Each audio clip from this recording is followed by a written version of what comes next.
Hey, everybody, and welcome to your favorite show each and every Monday night. We're talking about Rasslin and Racin, brought to you by, as you can see, my hat, Beef and Rib in Westminster, South Carolina. We appreciate Donnie and Angie and everything they do.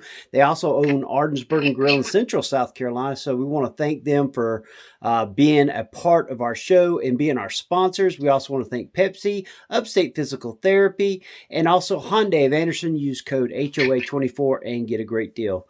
All right, folks. Well, we didn't have him last week. As you know, I did a short show. Didn't have my man, the living legend himself, Ref Brandon. Ref, glad to have you back. I hope you had a great trip last week. I did, Jay. We went to Pigeon Forge. We only went Monday through Wednesday, but sometimes as a family you have to just get away for a while. We ain't been since 2021, so even though we didn't go for the whole week, we just went to be able to get away for a couple of days. The kids were out for spring break, so we decided, hey, let's go on vacation. We left early Monday morning and didn't get back till Wednesday night, but it was a fantastic, short, mini vacation, but I'm glad to be back. All right, Ref. Well, first off, we want to talk a little NASCAR like we always do. Denny Hamlin gets a back-to-back win, winning at Darlington in a great race. And Ref, tell us a little bit about it. It was a fantastic race, but Darlington races always are good, in my opinion. But Denny Hamlin got the win. It's his second straight win. It's hard to believe that he now has 56 career wins, and that's only the third time in his career that he's won back-to-back races. But William Byron comes home second, Christopher Bell third, Tyler Reddick fourth, Ryan Blaney fifth, Chris Buescher sixth, Ross Chastain seventh, Chase Elliott eighth, Ty Gibbs ninth, and Kyle Busch rounded out the top 10.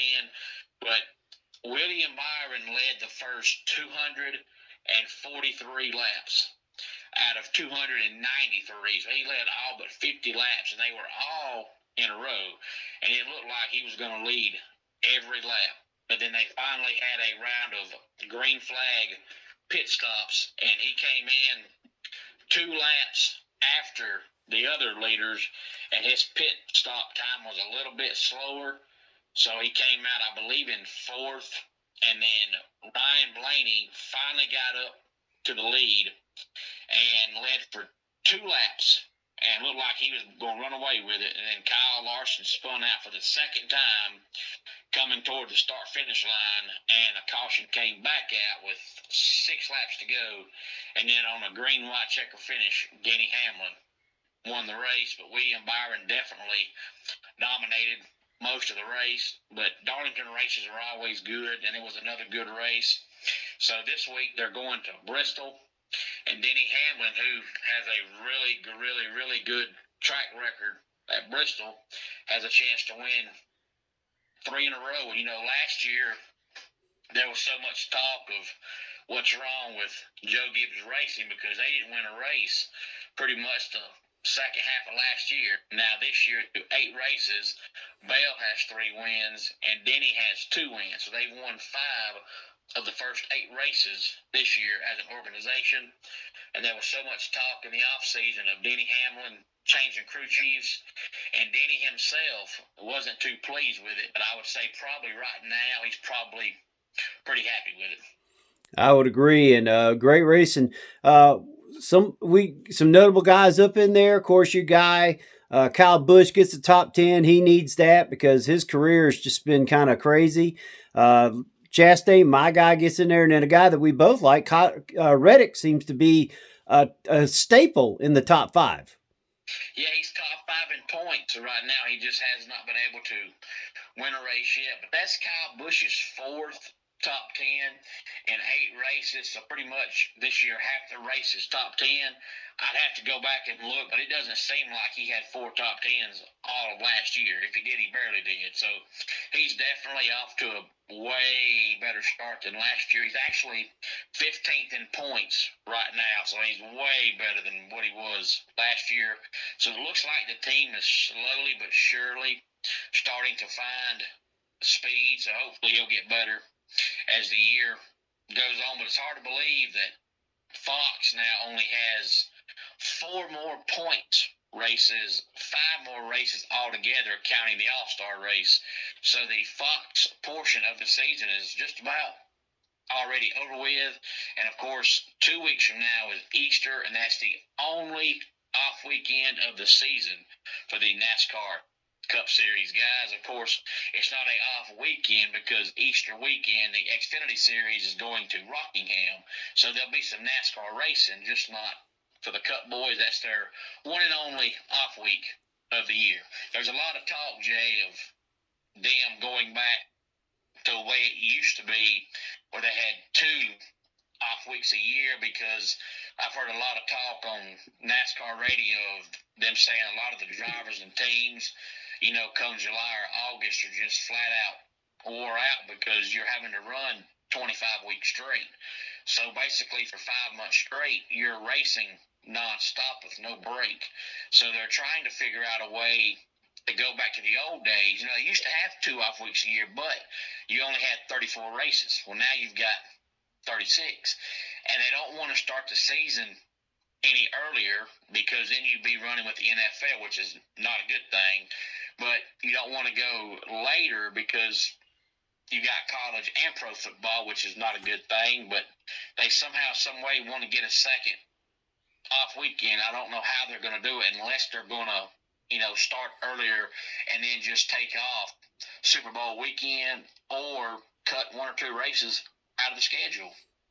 Now, what I hear they're going to cut. What I understand is they're looking for the weekend before they start the actual playoffs. In other words, you'd have one around Easter, and then you'd have another one right down there before the playoffs start to give the teams that are in the playoffs a week to prepare.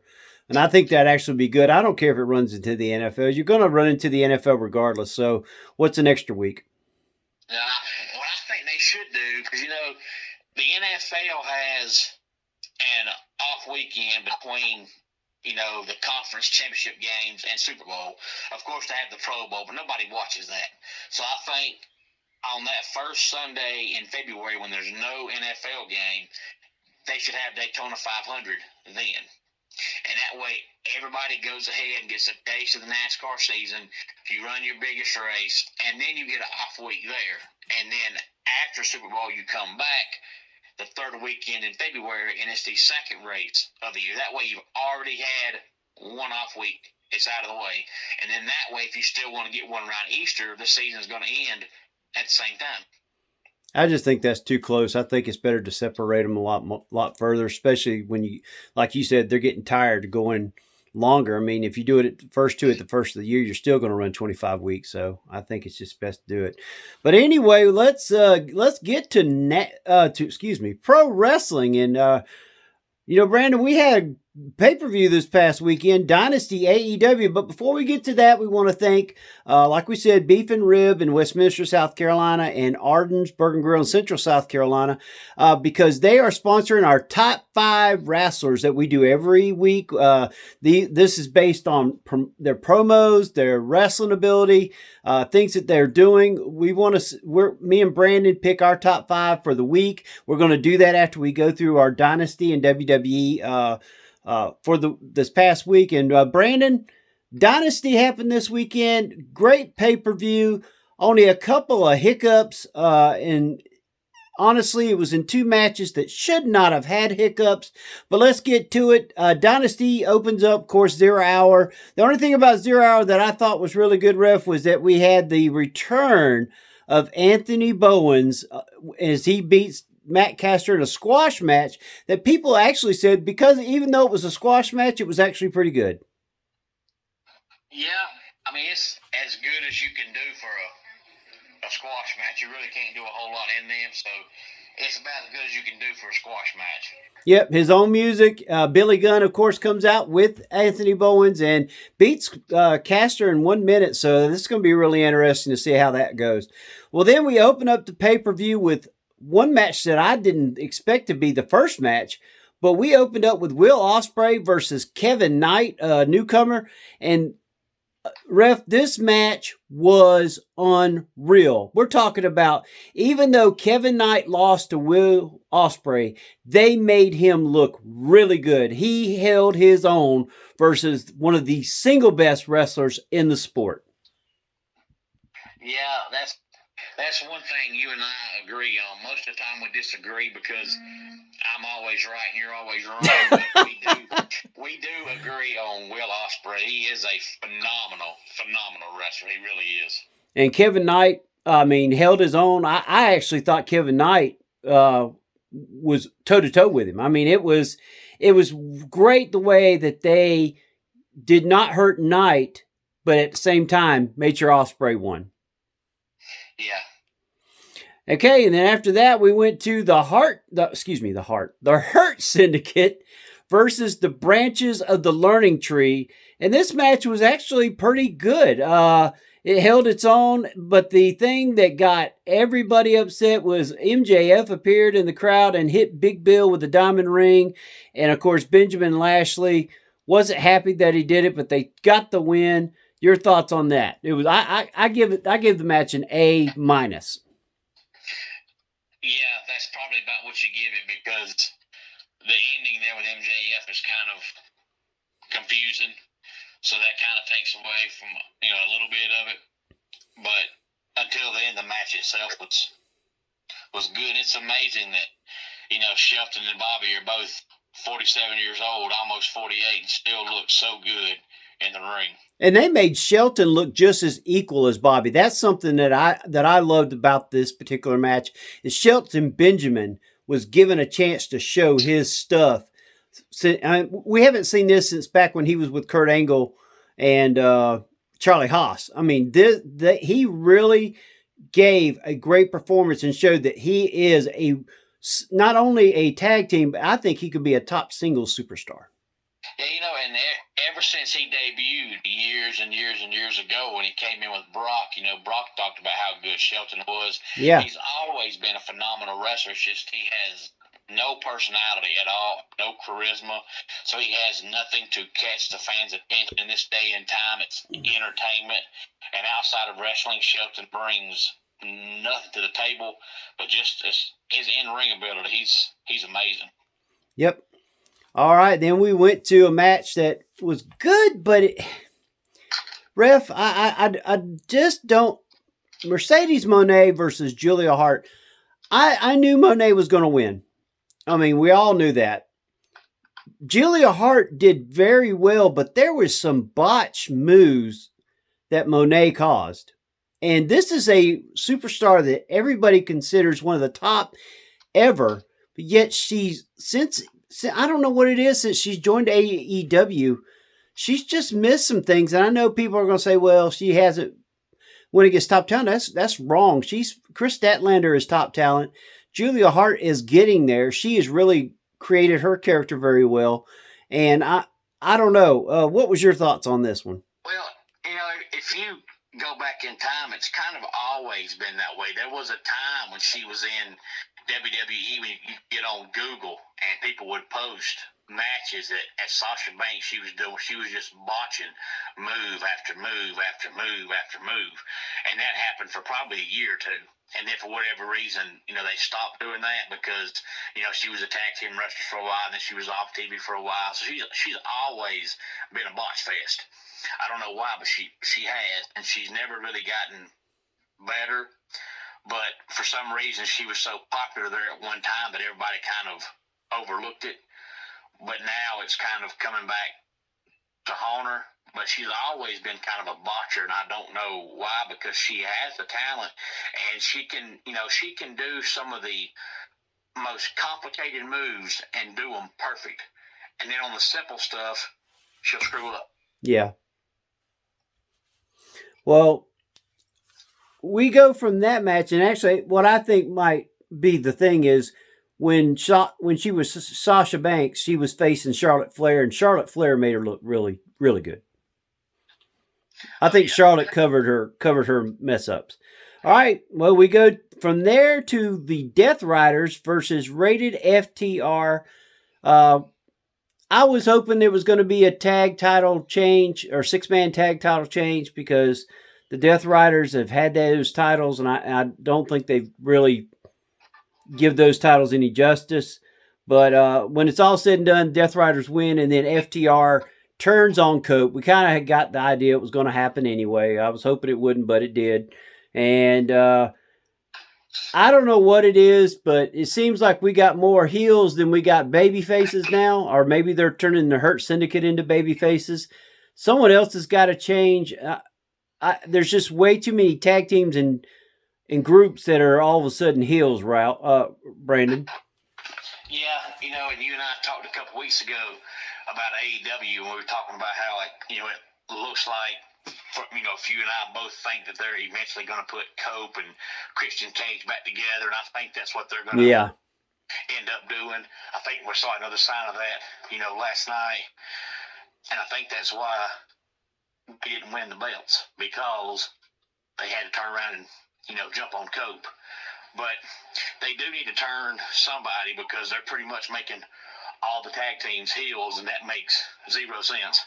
Yeah, and they had in the 0 Hour. I didn't mention this because a lot of 0 Hour matches I wasn't too impressed with. Nick Wayne tagged with AR Fox and a couple of guys, and they won thanks to him and Mother Wayne cheating, and the other guys didn't seem to even like it. So I think there's fixing to be. I think that's why Cage is off TV right now. They're repackaging him and getting ready to put him and Cope back together. I think that'd be great to put him and Cope together against FTR. I think that would be a match for me to watch. Those 4 guys in the ring, let's just move on. Wheeler Yuta actually looked good in that match too. I got to give Wheeler Yuta some props. Toni Storm versus Megan Bayne, and Megan Bayne owned Toni Storm almost the entire match, but Toni Storm gets a roll up and steals the win. Riff, what was your thoughts? I think this was an A match. They made Megan Bayne look great. But at the end, they still kept the title on Toni Storm, which was probably the right thing to do. But they did not hurt the challenger. Yeah, let me go back first and make one comment about the previous match. We're talking about, the Trios Championship, and those guys are doing nothing to help those belts. Well, you and I talked for the longest time, and I've always told you that, I'm a big fan of Claudio Castagnoli, but the one thing that's held him back is he's kind of like Shelton Benjamin. He has no personality at all.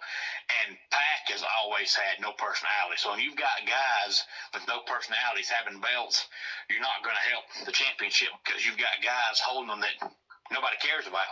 Nobody cares about the fact that Claudio is an amazing wrestler. He has no personality at all. But Megan Bayne doesn't need much help to look good. She's a very beautiful woman. But the match was fantastic. I wish I knew what they were doing with Toni Storm. She's an amazing wrestler. But just a few months ago, she supposedly, even though we knew she supposedly retired, and she was gone for 2 months. And then she came right back and went right back to being timeless Toni Storm. So that whole thing made absolutely zero sense to me. But I do think that what she's doing right now is probably the best thing in AEW, especially at least from the women's perspective. I just wish I knew what the whole point of retirement was, to be gone for 2 months and come right back to being timeless. I thought she was going to come back with a new character, but she took 2 months off and came right back with the same thing, which makes zero sense. But I think what she's doing right now from the female side is the best thing in the company. All right. Well, then we go from there to Kyle Fletcher versus Mark Briscoe in the Owen Hart tournament, and we kind of knew what was going to happen here. Kyle Fletcher is a beast. He is almost like a Will Ospreay, and Briscoe, we love him. Great story. Hate the loss of his brother, but we knew it was going to be Kyle Fletcher, and Kyle Fletcher just put it to Briscoe. I gave this match a B plus because I think Fletcher would have probably got an A if he would have been in there with somebody that did more wrestling and less craziness. Yeah, the only bad part about last night's pay-per-view as a whole, besides the fact that like all of them it went way too long, counting 0 hour, was last night, more than usual, AEW normally has 4 or 5 matches that you might think, who's going to win, but you really don't know. Most of the time with their shows, it's kind of up in the air. Yeah. But last night, they had 3 or 4 that, like Mercedes Moné, everybody knew she was winning. The Kyle Fletcher match, everybody knew he was winning. Mm-hmm. The Chris Jericho match, everybody knew he was losing. So it seemed like more than usual last night they had a few matches where you pretty much knew what the outcome was going to be. You may not know how it's going to get there, but you pretty much knew what it was going to be. And it was the same way in the Mark Briscoe match. Great match, but you just knew going into it what the outcome was going to be. Exactly. And you bring me to the next match, which is Chris Jericho versus Bandito, the title versus the mask. And of course, Bandito ended up winning this one. He won the ROH World Heavyweight title in a match where Jericho and Bandito, they had some great spots, but then once again, we had some botches in the match. But overall, I gave it a B. I mean, I wasn't overly excited about it. But Bandito looked like he was in the best shape of his career. He was okay. But just Jericho, there was some slip ups, but I tell you what, there was some great hits too, some great moves. So this match, I like I said, I gave it a B. Yeah, they kind of gave away the ending when they said it was going to be title versus mask, because guys like Bandito don't take their mask off. Their mask is their livelihood. It's not coming off. So when they pretty much announced that, you pretty much knew, okay, Jericho's losing. But, the last 3 or 4 matches that I've watched of Jericho, he looks like he's lost more than one step. He's lost 3 or 4 steps. So I'm not sure how much longer he needs to be around, because he's definitely, in the last year, he's definitely slowed way down. Of course, he is 54 years old, so, I mean, Father Time's undefeated, so it's going to happen. And it looks like it's finally caught up with him. I think they'll turn him into a manager, kind of like what he is now. But I think the learning tree part is going to be gone. I think Bill and the other guy will be probably turning face based after what we saw. Then we go into a match that I was wrong on. Daniel Garcia versus Adam Cole for the title, the TNT Championship. Adam Cole wins. I did not see this. I knew it was going to be coming soon that he would win a title. I just didn't think it was going to be now. I thought Garcia was going to hold this title a little bit longer because they've been trying to push him a lot. But Cole gets the win. So it's Adam Cole, baby, TNT champion. Yeah, I'm kind of glad Adam Cole won it, but I just hope that for his sake, he can stay healthy, because for the last 4 or 5 years it seems like he's been injured more than he's wrestled. He's had a lot of concussion / head issues, so hopefully this time he's back for good, so he can hold this belt for a while, because he's always been an amazing wrestler. He just like Christian Cage has had a bout with head injuries, he just can't seem to get past. So hopefully he's back this time and back for good. All right. Well, you heard it from the ref right there. I gave that match an A. I know some people give it a B, but I actually gave it an A. Then we go to a match that everybody, you can't have this match not at the end. I don't understand why they didn't put this at the very end. This should have been the last match tonight, because when you have a match with these 3 guys and you know what Kenny Omega is going to bring, you know what Ricochet is going to bring, and Speedball Mike Bailey has been awesome in TNA, and he now in AEW. Ref, this match should have been left, because the fans were exhausted after this match, because not only was it great, they had some great comedic spots, they had great wrestling, they had great hits. I mean, I didn't see any botches in this match.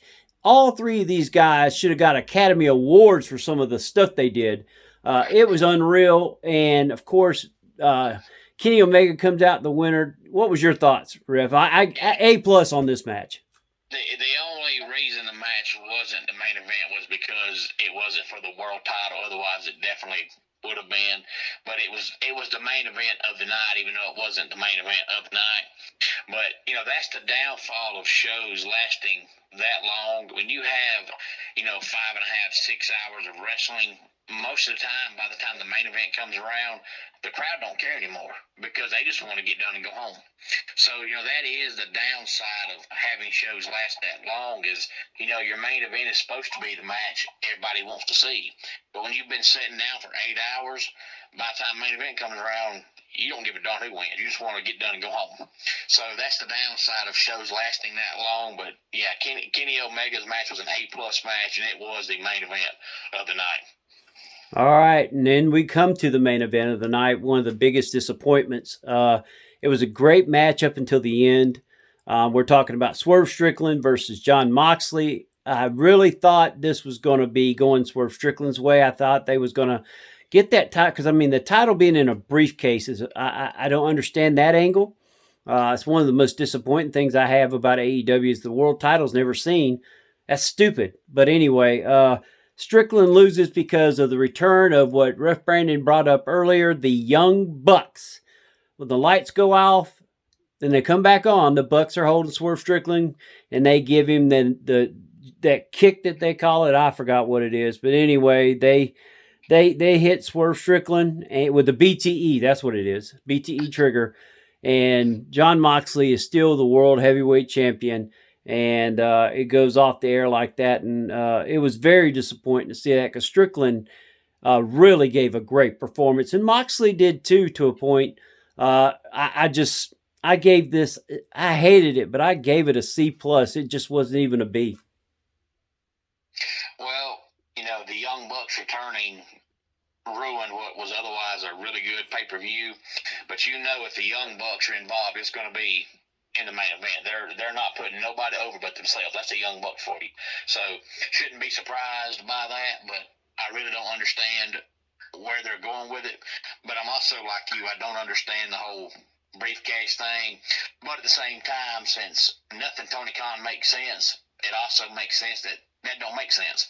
But we'll have to sit back and wait and see where this is going. Hopefully, even though the Young Bucks are involved, it goes somewhere that's halfway decent.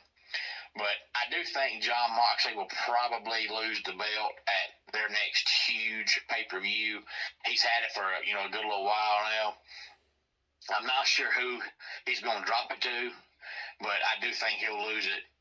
Maybe not the next pay-per-view, but their next big pay-per-view. All right, well, Rip, we're now to the end where we name our top 5 superstars of the week. And this is, of course, brought to you by Ardensburg Grill in Central South Carolina and Beef and Rib in Westminster, South Carolina. Well, Rev, I'm going to let you go. Give me your top 5 for this week, either WWE, AEW, or TNA. Give me your 5. Okay, my number 5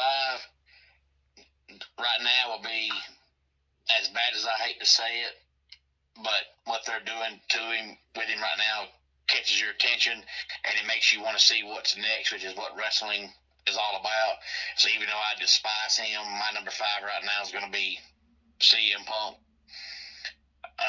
Number 4 for me.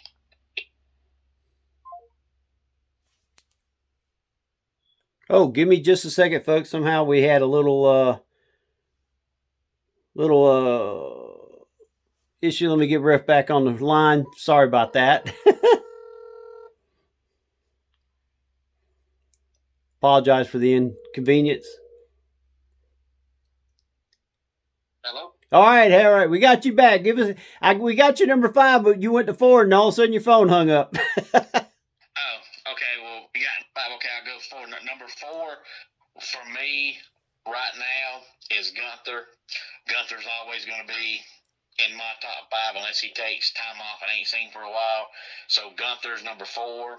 Number 3 for me is somebody else I can't stand, but he is doing some incredible things right now, so I'll put him at 3, and that is Moose. Even though I don't like him, I can't deny, what he's doing right now. Number 2 for me is Joe Hendry. And my number 1 wrestler from this week is Kenny Omega. All right. Sounds like you got your heavy WWE, whereas mine is going to be a little heavier into the AEW. Number 5 for me, I agree with you on Moose. I had him down, and I thought that he had a great last couple 2 weeks, beyond last 2 weeks, honestly. Give me Moose at number 5. At number 4, give me. I hate to even. Man, give me John Moxley. At first I wasn't going to put him up there, but I think he actually had a pretty good pay per view match up until the end. I think he's done some decent promos. He gave Swerve a lot of great chances to during the week, both on Dynasty. He gave Swerve the chance to beat him up. I give me Moxley at number 4. At number 3, give me Swerve. Number 3, give me Swerve Strickland. And at number 2, give me Jacob Fatu. What a week Jacob Fatu is having. The match with Strowman on SmackDown was freaking awesome. I love Fatu, the way they're doing him right now. Jacob Fatu is my number 2, and number 1, Kenny Omega. Will Ospreay is a tie. Ref, it's like 1A, 1B. I mean, it was hard to both of those guys just gave a minute. And I wanted Ricochet up in there, but I just felt like Moose and Moxley did some, you know what I'm saying? I think they had a great week, and that was just my top 5 this week. Well, we both had Kenny Omega at number 1, so we pretty much agreed on that part. And we both had Moose. We just didn't have him, in the same spot. But let me ask you this real fast. We have to talk about it more next week, because next week is WrestleMania week. Yep. So I have to talk about it more when we start previewing WrestleMania, because I guess we got to do night 1 and night 2 next week. But well, hopefully we'll have all the matches down, because they still have several matches they haven't set up yet. Yeah, we may just have to write down the matches and not know, what night they're going to be on. But it appears, anyway, as of right now, that Kevin Owens is not going to wrestle at WrestleMania. He will not be there. No, he's having surgery. So, I'm hoping they do is let Randy Orton wrestle Nick Aldis. And then now they've got the seeds planted for that, because Randy Orton on SmackDown RKO'd him, so now it makes sense. And I can't think of a better moment for Nick Aldis to make his WWE debut than at WrestleMania. Do you think that's what they're going to do? Because I think, personally, they're going to screw it up, and they're either going to bring back Rusev, or they're going to bring back Aleister Black and let one of them two be the stand-in guy and go against Randy Orton. Now, Aleister Black sucks. I don't care what he does. He sucks. He has no hope. He's just no good. But that match would be okay because Randy Orton's in it. But if they would let Rusev stay away from Lana, I think Randy Orton-Rusev could be a decent match. But I think Randy Orton-Nick Aldis would be a 5-star instant classic myself. I don't think it's going to be Nick Aldis, but I think Nick Aldis pulls the trigger on Solo. I think Solo versus Orton would be good. Orton owes Solo for, the things that they did to him whenever they was, part of the tribe. So I think Solo would probably be it, because Fatu is going to be taking on, I forgot, the U.S. will be in the U.S. Championship match with LA Knight. So Solo versus Fatu doesn't seem like that's going to happen at WrestleMania now. So I think Solo has to have a match. They're trying to keep him relevant, because you just don't lose the tribal chief thing and just walk around behind Jacob Fatu. They got to keep him relevant.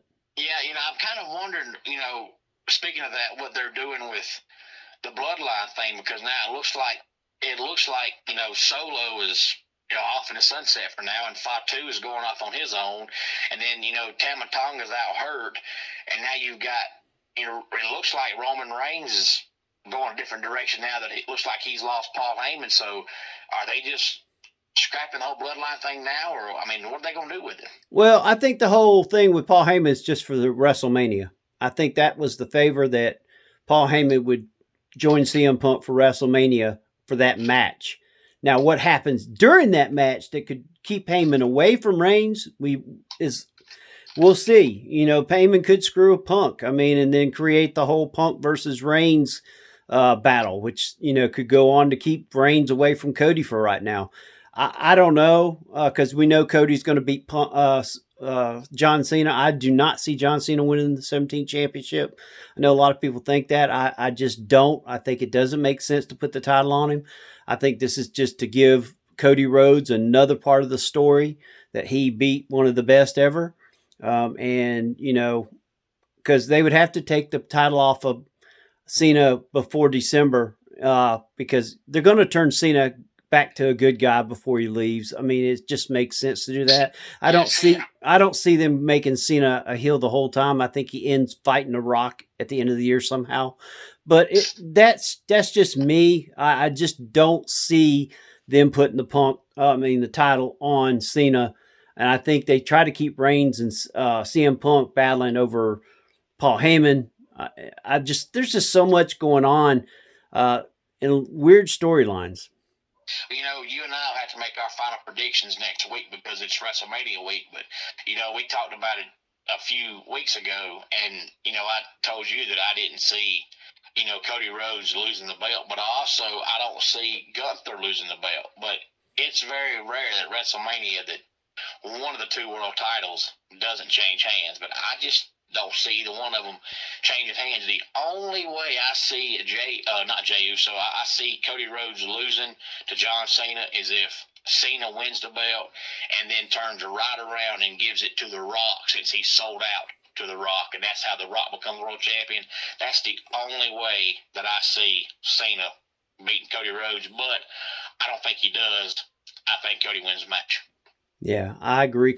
Cody wins this match. I don't see him hand the belt to The Rock. That might have worked in the Hogan, Kevin Nash days and some of the other things that we've seen in the past. But right now, the WWE doesn't need that kind of heat. I mean, they're doing well enough. They don't need to do something like that. And I think even The Rock realizes that. I mean, I can see them trying to screw and then Cody have backup for that, being The Undertaker or somebody else that could come back from Cena's past. You know, it could be Sheamus. You know, Sheamus and Cena used to have great battles. And Cena's always said that he wanted to fight Sheamus in one of his last matches. So that could lead to that. You know what I'm saying? I really don't see Cena winning the title. I mean, he could. We all know things can change quick. I do see Gunther losing to Uso because I think they're going to put Gunther in this world title battle with Cody eventually. They've got to. They put on such a show at the show that was overseas in Dubai. I just see them doing that. I think because of that match that they gave, which was 5-star, Gunther and Cody gave a 5-star match. I just see they can't go away from that. Too many people want to see that again. And that's why I think Cody wins and Gunther loses, and they put Gunther on SmackDown and then we got Cody and Gunther going all out again, all the way up to the Royal Rumble. I'd be okay with that. We'll talk more about it next week since it's our WrestleMania preview show. We may not be able to break down night 1, night 2. We'll have to just pick the winners of each match if we don't know what's going to be what night. Yeah. Well, let's do this, though. Ref Brandon, tell us what you're going to be doing this coming weekend. This weekend, I'll be back at 244 Livestock Road, East Denali, Georgia for SWA. We're there the second Saturday of each month, so I'll be back there this weekend. This past weekend, I had a last-minute booking for Wrestling for Christ, who I have worked for before. They were in West Oak, South Carolina Friday night, and I got a phone call about 7:30 Friday morning and said, "Hey, can you come ref tonight?" So luckily I was available. So I went to West Oak Friday night to work for them, and they have their own YouTube page, and they're also on a Roku channel called Abundant TV. And Abundant TV carries their wrestling shows twice a week, but their ring announcer also does other podcast / wrestling talk on Abundant TV, but they also have a YouTube channel called Wrestling for Christ, so I always enjoy working with them. And this weekend I'll be back at 244 Livestock Road, East Denali, Georgia for SWA Wrestling. All right, and that's Ref Brandon. Make sure you check him out on his YouTube page. He does it almost every day. It's Sunday through Saturday, and he does some live shows. Some of them are taped. You can see it at Ref Brandon and the Todd Family YouTube. Make sure you get on there, subscribe, make sure you comment, give him a thumbs up. Great YouTube. He talks wrestling, he talks football, he talks all kinds of sports. And on Wednesday, he does his top 10. And top 10 doesn't always have to be sports. He's done movies and stuff like that too. So make sure you check out Ref Brandon each and every week. And of course, we appreciate you coming right here to the GSM YouTube channel for Rasslin and Racin every single Monday night. Next week is WrestleMania week. It's going to be fun. We're going to break down the matches that we know about. We've already had some changes, and heard there's some surprise things that's going to happen, so you never know. And of course, check out with us. I'm going to be doing, Refs, I'm sure be on his show doing some things too, but I'm going to probably be doing some small clips during the week, giving you some insight on things that I'm hearing. And also, the day of WrestleMania, I'll be doing some shorts. I'm sure Ref Brandon will probably do some also, just giving you some last-minute thoughts on what it could be a great weekend. Also, Hall of Fame. NXT is going to be doing their show. I mean, it's just going to be a huge, huge weekend for pro wrestling. WrestleMania only comes once a year, 2 nights a week. All right, man. Well, Ref Brandon, we appreciate you being on the show. Thank you. Hey, all right, everybody. Make sure you go to Arden's Burger Grill in Central South Carolina from Wednesday through Saturday, and then also beef and rib from Tuesday through Saturday. Talk to you later.